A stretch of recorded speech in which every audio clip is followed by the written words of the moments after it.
bonsoir. Nous commençons par le chapitre des mesures législatives et réglementaires. 1. Sur le rapport du ministre de l'Enseignement supérieur et de la Recherche scientifique, le Conseil des ministres a adopté des projets de texte relatifs à la création, à l'organisation et aux modalités de fonctionnement de l'Université polytechnique de Bandiagara. Le Mali a engagé depuis son accession à l'indépendance de nombreuses réformes de l'enseignement en vue d'améliorer la qualité de l'éducation et de disposer de cadres pour la mise en œuvre de ses plans de développement. La mise en œuvre de ces réformes a abouti à la restructuration de l'Université de Bamako en 2012, qui a donné naissance à 4 structures universitaires, à savoir l'Université des sciences, des techniques et des technologies de Bamako, l'Université des lettres et des sciences humaines de Bamako, l'Université des sciences sociales et de gestion de Bamako et l'Université des sciences juridiques et politiques de Bamako.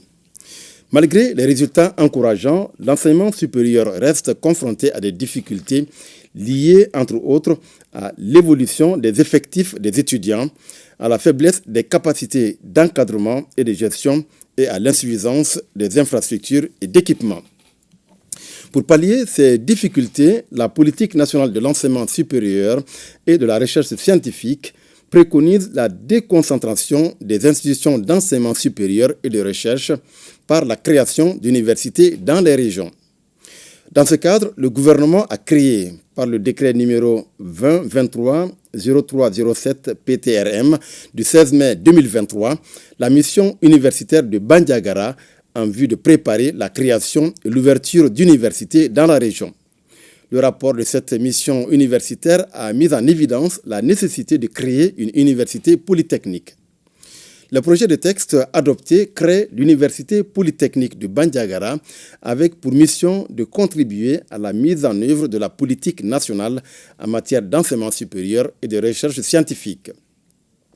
2. Sur le rapport du ministre de la Jeunesse et des Sports chargé de l'instruction civique et de la construction citoyenne, le Conseil des ministres a adopté A. Des projets de texte relatifs à la création, à l'organisation et modalités de fonctionnement et au cadre organique du stade omnisport de Kati. B. Des projets de texte relatifs à la création, à l'organisation, aux modalités de fonctionnement et au cadre organique du stade omnisport de Koulikoro. La politique nationale de développement du sport prévoit la création de nouvelles infrastructures, la réhabilitation et l'entretien des infrastructures existantes dans le cadre d'un programme pluriannuel afin de parvenir à une meilleure couverture du territoire national. C'est dans cette optique que le gouvernement a entrepris les travaux de rénovation de certaines infrastructures sportives, dont le stade de Kati et le stade municipal de Koulikoro, en vue de les rendre conformes aux normes internationales. Le projet de texte adopté crée sous forme de services rattachés le stade omnisport de Kati et le stade omnisport de Koulikoro avec pour mission d'offrir un cadre adéquat à la pratique des activités physiques, sportives et de loisirs. Il prévoit également pour les 5 prochaines années l'effectif du personnel nécessaire à l'exécution de leur mission.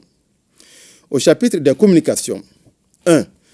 Le ministre des Affaires étrangères et de la coopération internationale a informé le Conseil des ministres des conclusions de la réunion des ministres des Affaires étrangères de la Confédération des États du Sahel tenue à Ouagadougou le 26 janvier 2025. Présidée par le ministre des Affaires étrangères et de la coopération internationale de la République du Mali, cette rencontre qui s'inscrit dans le cadre des consultations politiques régulières du pilier diplomatie de la Confédération AES a permis de consolider l'approche commune sur les discussions avec la CEDEAO consécutives à leur retrait conjoint et sans délai de l'organisation sous-régionale. À cet égard, les ministres ont décidé d'engager les discussions avec la CEDEAO de manière conjointe dans le cadre de la Confédération AES et dans l'esprit de sauvegarde des intérêts des populations. À l'issue des travaux, son Excellence M. Abdoulaye Diop a été désigné par ses homologues du Burkina et du Niger de convenir des détails de la rencontre technique avec la CEDEAO.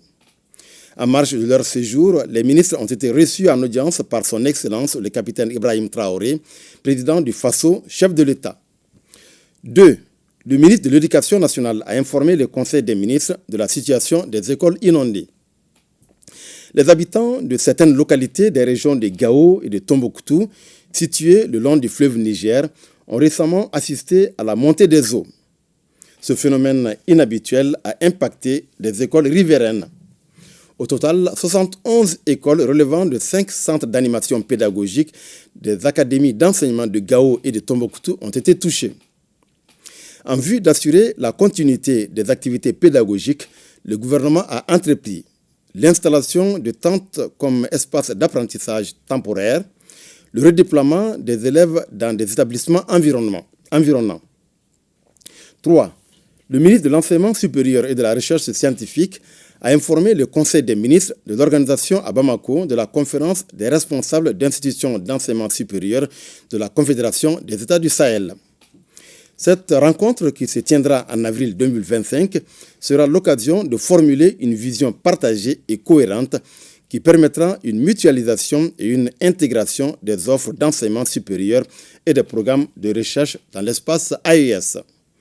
De manière spécifique, il s'agira de procéder à un état des lieux de l'offre d'enseignement supérieur et de la recherche dans les 3 pays, proposer des pôles d'excellence de formation en lien avec les priorités de développement, proposer des programmes de recherche sur les thématiques fédératrices et d'intérêt pour le développement de la Confédération AES, proposer un mécanisme pérenne de partage d'expériences par les institutions d'enseignement supérieur et de la recherche des 3 pays, proposer un mécanisme favorisant la mobilité des étudiants, doctorants et enseignants-chercheurs au sein de l'espace confédéral.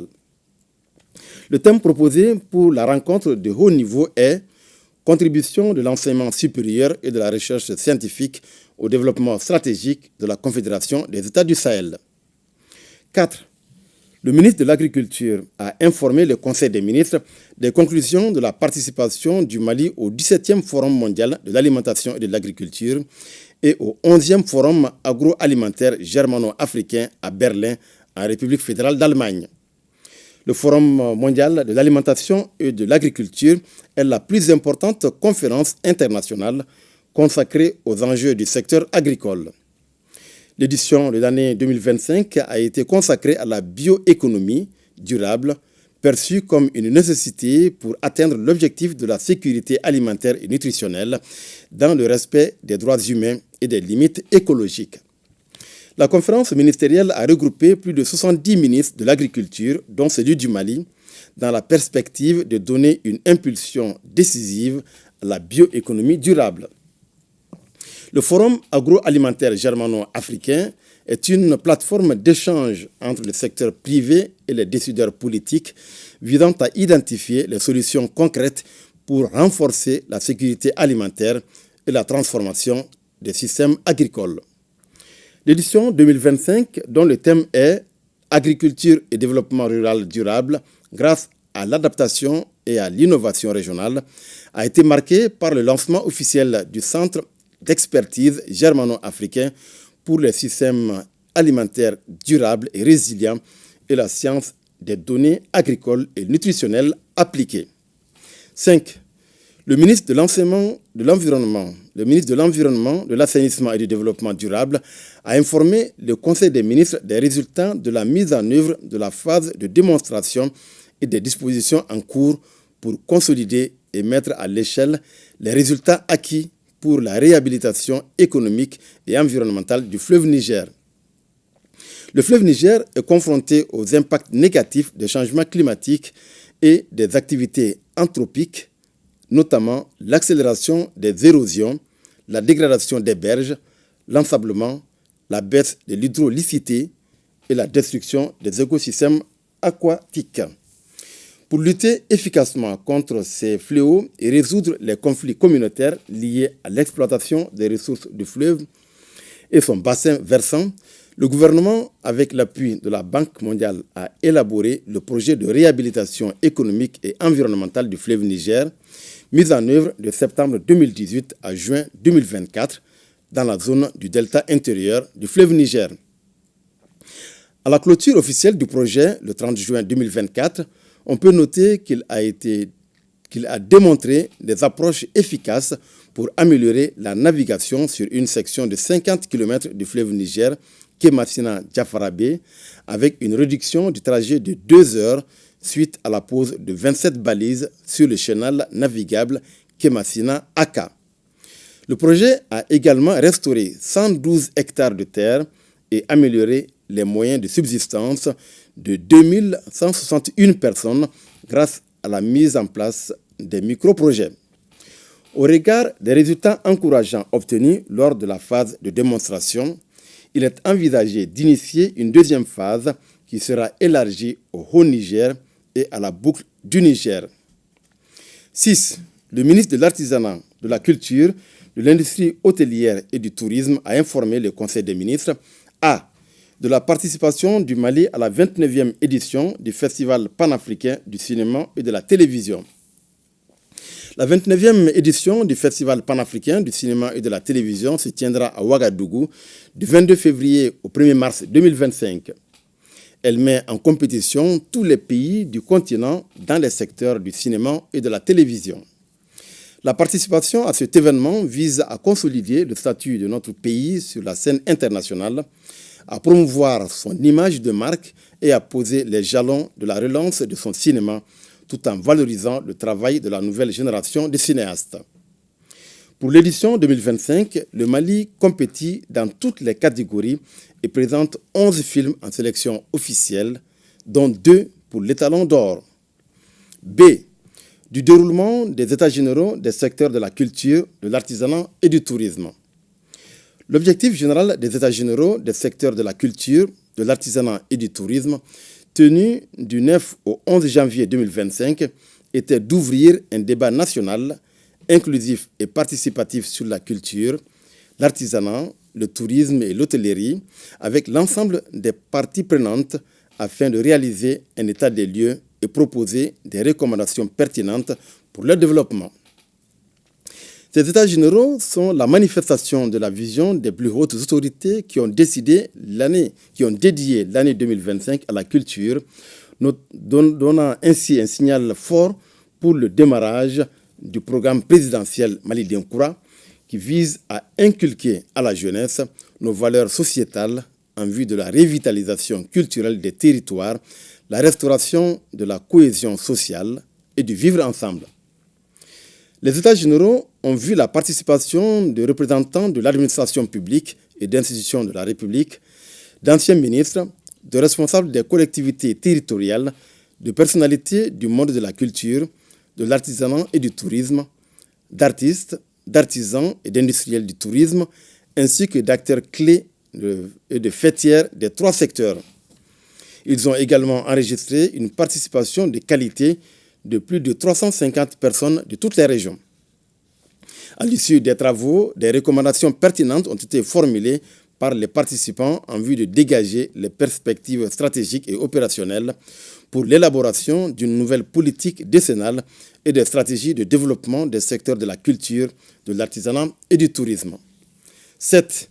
Le ministre de la Santé et du Développement social a informé le Conseil des ministres de la situation épidémiologique du pays, marquée notamment par une stagnation du nombre de cas testés positifs de la maladie à coronavirus par rapport à la semaine précédente, B, par une augmentation du nombre de cas confirmés de dengue comparé à celui de la semaine écoulée. Le président de la transition, chef de l'État, a appelé la population au respect strict des mesures de prévention et de lutte contre les maladies. Voilà, Awama, le contenu du communiqué du Conseil des ministres de ce mercredi. Merci bien, Mahamadou.